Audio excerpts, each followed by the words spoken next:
విధాత media ప్రేక్షకులకి నమస్కారం. Kitchen వాస్తు అదృష్టాన్ని మీకు ఎలా ఇస్తుంది ఈ వీడియోలో చూద్దాం. కిచెన్ వాస్తు అంటుంటాం, అంటే వాస్తు ప్రకారం వంటగది అగ్నిమూల ఆగ్నేయంలో లేదా దక్షిణం తూర్పు మధ్యలో ఉంటుంది, సౌత్ ఈస్ట్ కార్నర్లో. ఇది అగ్నికి సంబంధించినటువంటి శక్తి ప్రాంతం. వంటగదిలో అగ్నిశక్తి ప్రధానమైంది కాబట్టి ఇది చాలా ఉత్తమమైనది అన్నమాట.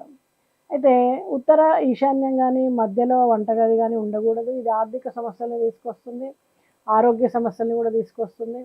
ప్రత్యామ్నాయంగా ఏంటంటే దక్షిణం కానీ పశ్చిమ దిశలు ఉపయోగించుకోవచ్చు. సెకండ్ బెస్ట్ ఆప్షన్ వచ్చేసి వాయువ్యం, ఉత్తరం మరియు వాయువ్యం తప్పించుకోవాలి. అలాగే వంట చేసే దిశ, వంట చేసే వ్యక్తి ముఖం తూర్పు కానీ ఉత్తరం వైపు కానీ ఉండాలి. ఈ దిశలు సూర్యుడి శక్తిని ఆకర్షిస్తాయి. వంట చేసేటప్పుడు వెనక అద్దాలు కళ్ళజోడు వంటి వాటి ఉండకూడదు. గ్యాస్ స్టవ్ ఎప్పుడు కూడా తూర్పు మూలలోనే ఉండాలి, దక్షిణం తూర్పు మూలలో ఉండొచ్చు. అలాగే కిచెన్ ఎప్పుడు కూడా చెత్త చెదారం లేకుండా శుభ్రంగా ఉండాలి.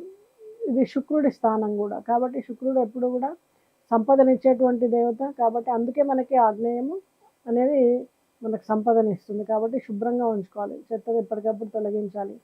గోడలు ఆకర్షణీయమైనటువంటి శుభ్రమైనటువంటి రంగుల్లో ఉండాలి, తెలుపు కానీ గులాబీ కానీ లైట్ గ్రీన్ రంగులు కానీ. చెత్తబుట్ట ఉత్తర పశ్చిమ మూలల్లో పెట్టుకోవచ్చు, నార్త్ వెస్ట్లో. అలాగే చిమ్నీ ఉండాలి, చిమ్నీ ఎప్పుడు కూడా సరిగ్గా పనిచేస్తూ ఉండాలి, లేకపోతే ఉష్ణోగ్రత వల్ల నెగిటివ్ ఎనర్జీ కలగడానికి ఆస్కారం ఉంటుంది. అలాగే ఇంకా ఇతర అదృష్టాన్ని ఇచ్చేటువంటి అలంకరణలు వంటింట్లో ఏంటంటే తులసి ఆకులు, పచ్చి లెమన్ లేదా రాళ్ళు ఇలాంటివన్నీ పెట్టి పాజిటివ్ ఎనర్జీ పెరిగేలా చేయవచ్చు. చిన్న మండపం కానీ లేదా తూర్పు గోడ పైన బొమ్మ కానీ లెక్క బొమ్మలు ఉంచుకోవచ్చు. కిచెన్ టేబుల్ మీద కుండలో చినుకుల నీటితో సుబ్రహ్మణ్య స్వామిని కానీ లక్ష్మీదేవి ఫోటోని కానీ పెట్టుకుని మంచిగా ధన సమృద్ధి పెరిగేలాగా దాన్ని పూజ చేసుకోవచ్చు. స్నానానికి ముందు వంట చేయకండి, శుద్ధతకు ప్రాధాన్యత ఇవ్వండి. అయితే ఫ్రిడ్జ్ కానీ వాషింగ్ మిషన్ మైక్రోవేవ్ పశ్చిమ దిశలో లేదా దక్షిణ పశ్చిమ మూలల్లో పెట్టుకోవాలి. నీటి పరికరాలు ఉత్తర ఈశాన్యంలో ఉంచుకోవాలి.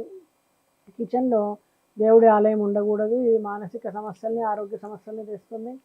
ఆహార పదార్థాలు ఎప్పుడు కూడా గాజు కానీ స్టీల్ డబ్బాల్లో కానీ ఉంచండి, ప్లాస్టిక్ వాడకండి.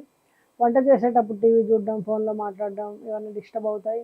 మీరు వంట చేస్తూ ఇంట్లో వాళ్ళందరికీ కూడా శక్తినిచ్చేటువంటి ఆహారాన్ని తయారు చేస్తున్నారు కాబట్టి మీరు మంచి పాజిటివ్ ఆరాతో మంచి ఆలోచనలతో మంత్ర జపంతో వంట చేయండి. ఇంట్లో వాళ్ళందరికీ కూడా మంచి ఆహారం అనేది శుద్ధమైనటువంటి ఆహారం అనేది అందుతుంది. అది మంచి ఆలోచనతో వంట చేసే ఆహారం కూడా చాలా శక్తివంతంగా ఉంటుంది.